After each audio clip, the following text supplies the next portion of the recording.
Welcome. And for now I'm using Elephone P8000 and I'll show you how to access the bootloader mode.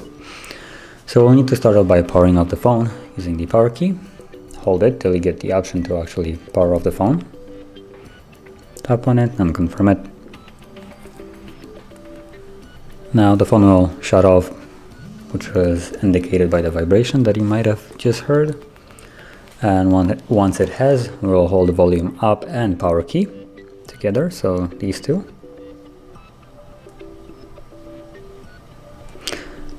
And from here, we will use volume up to navigate, like so, and volume down to confirm it. So select the first option, and which is recovery mode, and tap on volume down.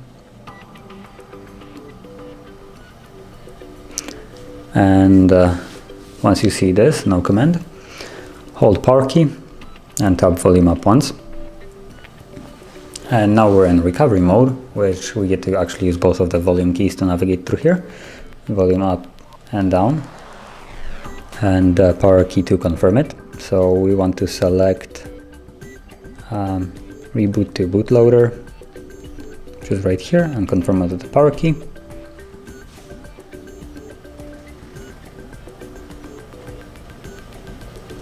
And we're now in bootloader, which on this device is indicated right on the bottom. So if you found this video helpful, don't forget to hit like, subscribe, and thank you for watching.